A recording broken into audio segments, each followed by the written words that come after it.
All right, check. Uh, Wednesday, August 23rd, 2017. Just going to do a recap on some of my trades today. I traded three stocks. Let's see here. I went long and short. Normally I'm more short biased, but today I went long twice. Let's start with IMNP. This is probably the one that I guess I'm the most proud of, and I still didn't trade it very well. I traded it a few times. You can see that, this is the biggest runner of the day. This thing, it caught midday, kind of midday. It really caught fire right here when it broke out. I didn't see that. I saw one at 162. I didn't see that. I was in the chat room and I seen someone posted on there. And when I saw it, it was about to hit the $2 mark, and usually, I mean, I knew this thing could go more. I assumed I didn't have time to look and see if it was a low float, but the way it was moving, I could tell it was a low float. So I went ahead and shorted into this big candle right here.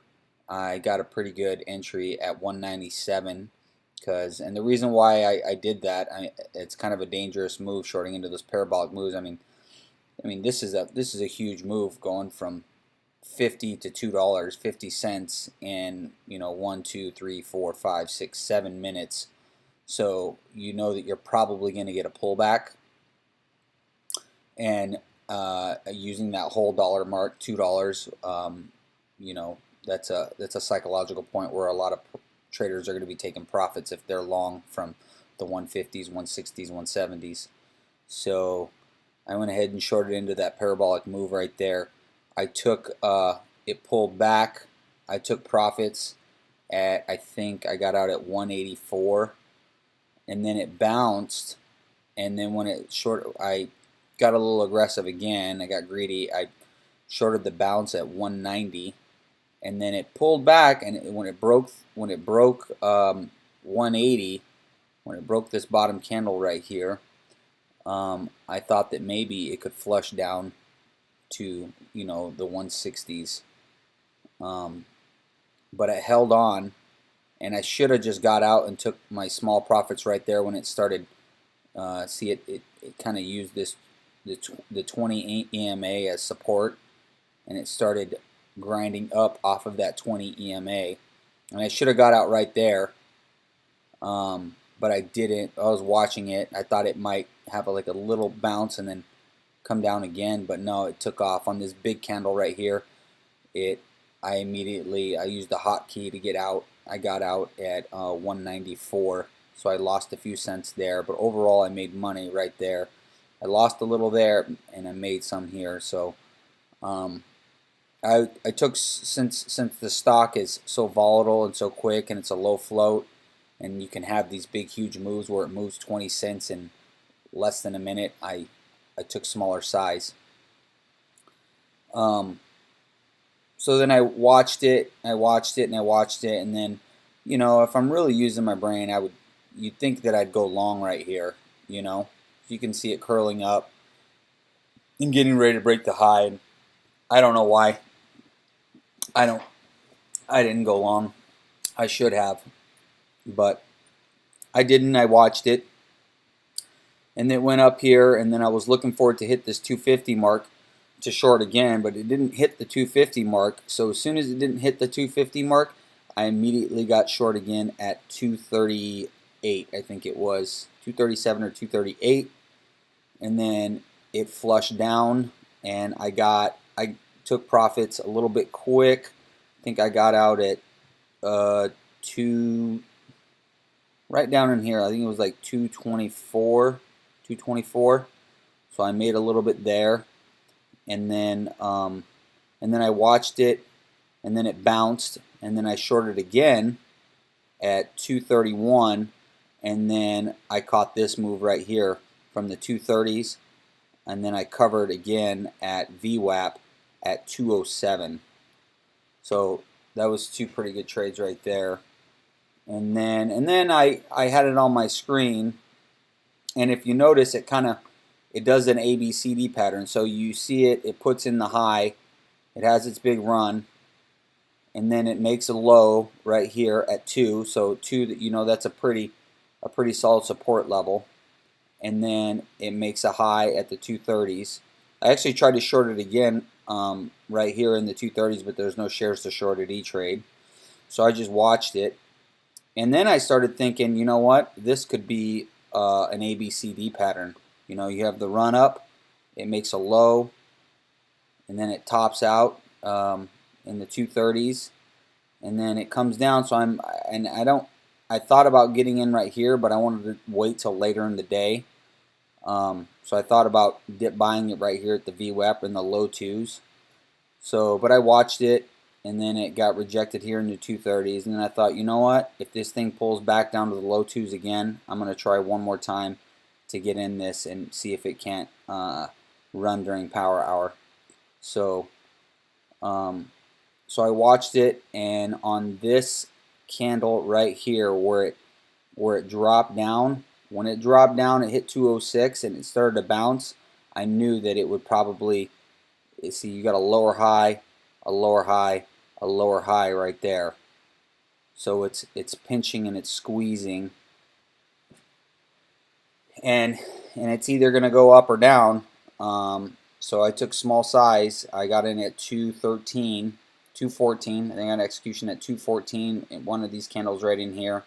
Held it, and as long as it didn't, I'm using my risk was this candle right here. My candle was this risk right here. So as long as it doesn't break 206, I was willing to hold it. So I'm risking less than 10 cents, and it never even hit my risk, and then all of a sudden, boom, it took off.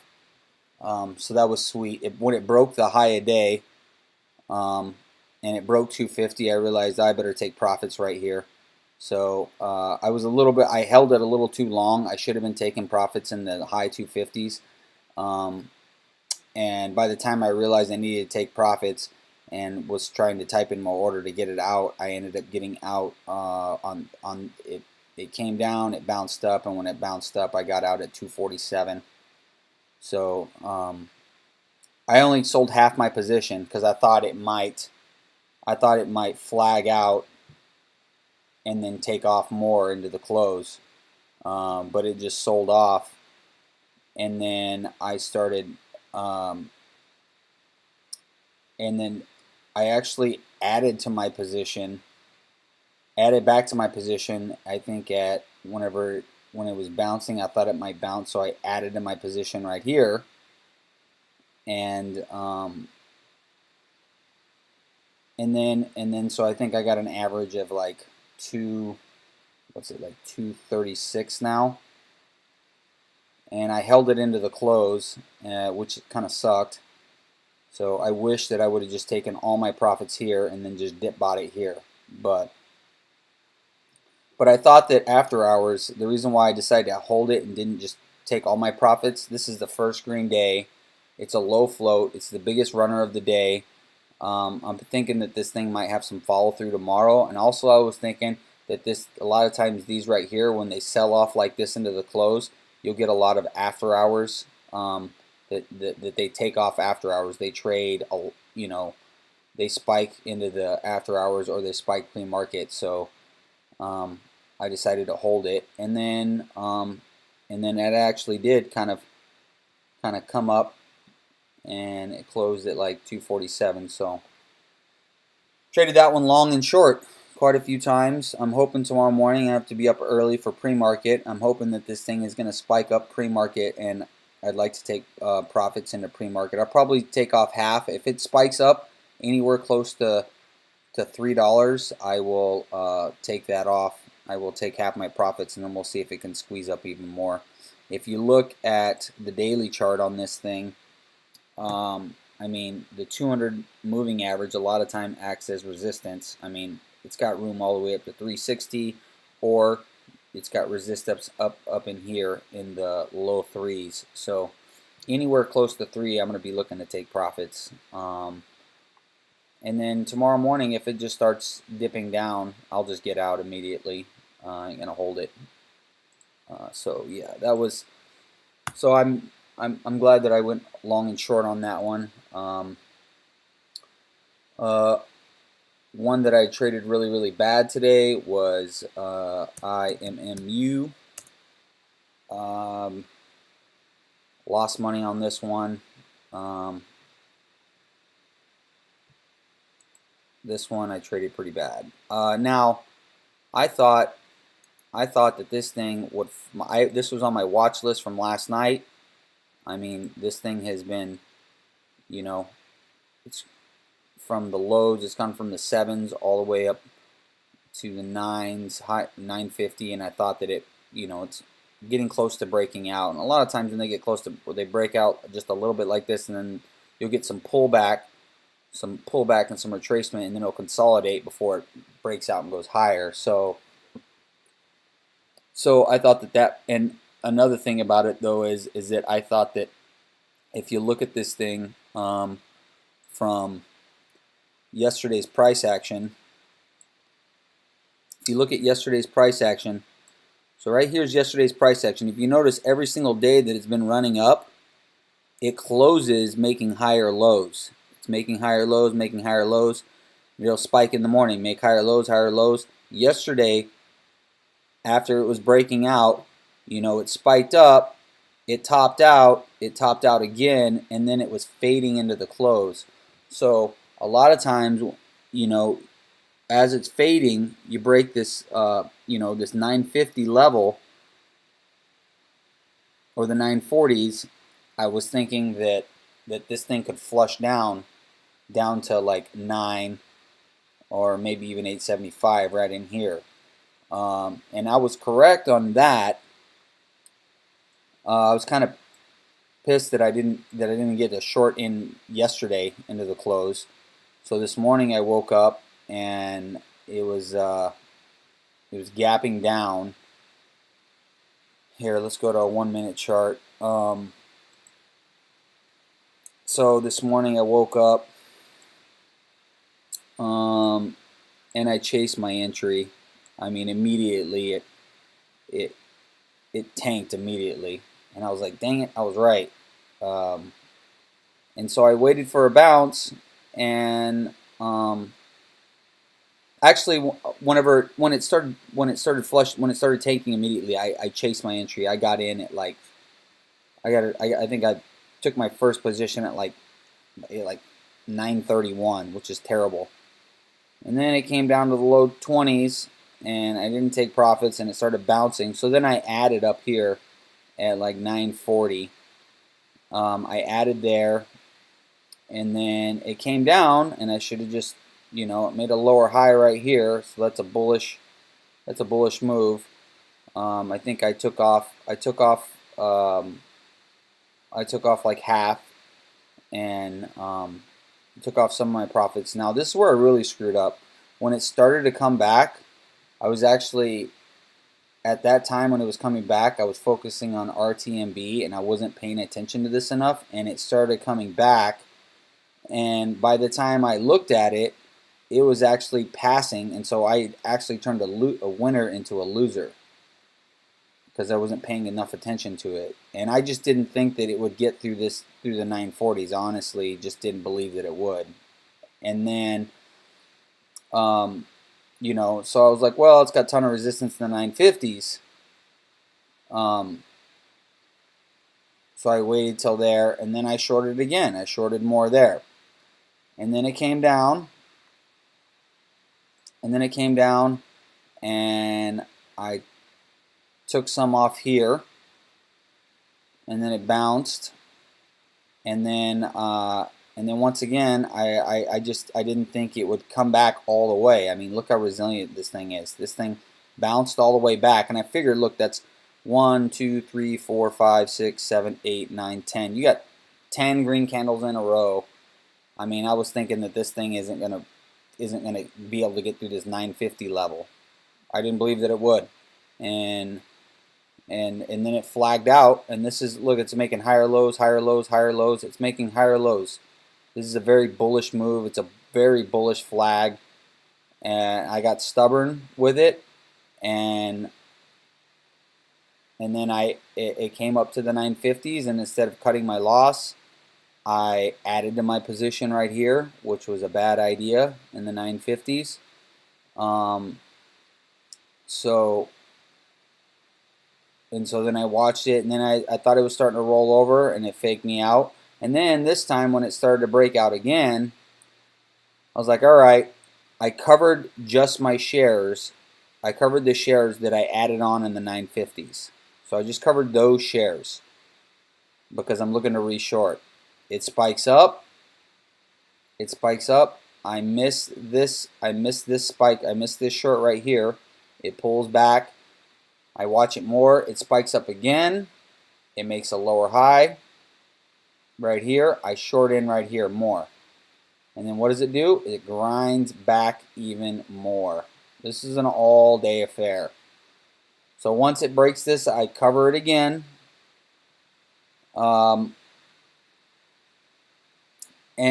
then into the close. Let's see.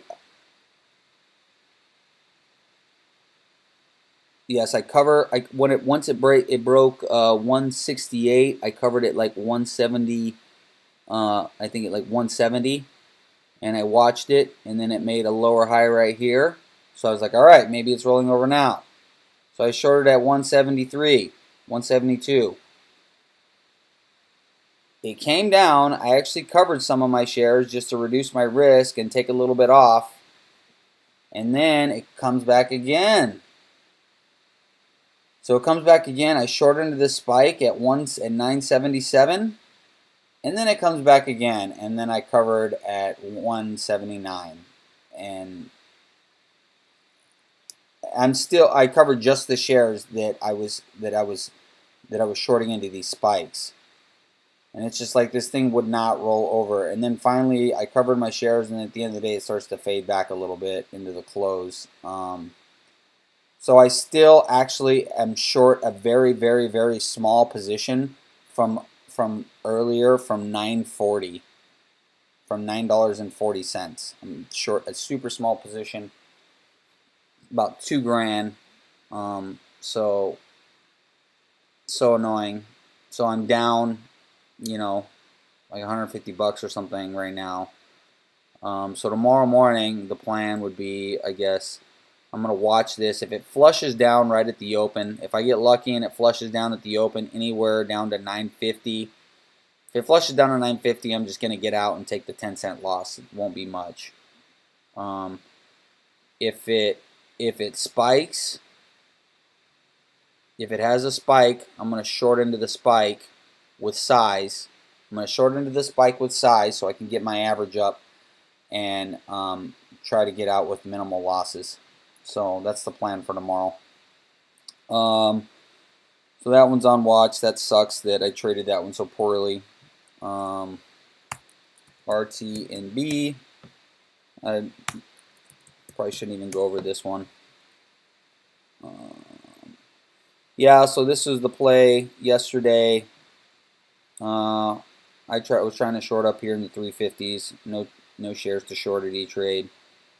And then this morning, God, man, I nailed this one this morning. I traded this one so bad. So this morning I had this one up on my screen. I noticed it breaks this high right here at 215. It spikes up.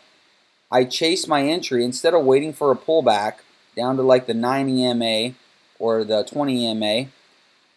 I chase my entry. I get in at like 227, I think it was, or 224. That's what it was. 224. I get in at 224 on this candle right here. It goes up to 233, and then it starts pulling back. And then as soon as it starts pulling back, I like get scared, and I should know that it's gonna bounce probably, off of one of these moving averages. That traders are gonna know this. They're gonna see that it just broke this high right here, and they're gonna buy right there at that level at like 216, 215. And I should have just waited for the pullback and to buy right there. But I just was an idiot and just sold it at like $2.20. I lost a few cents on it, like 4 cents. that was an emotional entry, and that was an emotional exit. Um, I didn't want to miss the move because I know this thing can spike really hard. You know, I should have waited for the pullback, blah blah blah. But I mean, once I'm in, I should wait to see if this thing breaks the high, because once it breaks the high, then you can hold for this huge move, and then I have to watch it take off without me. When I had such a, actually, I mean, in hindsight, it was a great entry, but just the way I went about it was really bad. Um, so yeah. So then I'm watching this thing. It spikes up, comes down, makes some lows, makes a high, a little over 250, and then it's making lower highs. Lower high, little dip. It's still a lower high though. It's still holding above this this uh, this main low at 211. So I'm thinking this thing can ramp up into the close. It dips down right here, makes this low right here. Boom, I hop in at like 225. I hop in at 225, thinking that this thing might take off into the close, and well, it doesn't. And actually, one of my trading buddies, that's really good at these ABC patterns, and he's been pointing them out to me, which is why I'm kind of focusing on him. He said the pattern is there, but he's like, I don't ever buy ABCD patterns on day 2. Plus, this stock is red on the day. So this stock is red. It closed up here like at 298, and it opened down here. So this stock is red on the day, and it's day 2 of the move. So which makes it less likely that the thing is going to be able to run, unlike IMNP. So I've got that in the back of my head, and when this thing makes a higher low here, and I notice that it's kind of bouncing and it's making higher lows, and it's looking like it's fading. See how it looks like it's just fading? And it should be curling a little bit. It should be making higher lows, it should be curling a little bit, but it's not doing that. And I noticed when it's kind of fading, so I got out for basically break even, and then what do you know? Boom, it goes off. I actually got out and tried to short it, and there was no shares to short. So I'm really sad the way I traded at the beginning of the day. That would have been a nice profit. I could have made 50 cents on that in just a few minutes. But I'm happy that I recognized that this was fading, and I would take this trade again. Granted, if it was on the first day and it was green on the day. So that was a good lesson today. Yeah. So those are my trading today. It was an all-day affair. So I guess it was a good learning experience, but it was a grind. I had to sit in front of my computer most of the day, which was kind of a bummer because I like to just get in, make some money the first couple hours, and just get the hell out and forget about the day. So, like I did Monday. But anyways, tomorrow's a new day. Hope this video helped out. Mainly just saying this for myself, just so I can review these and kind of grow from it. But other than that, I hope you enjoyed the video. Happy trading.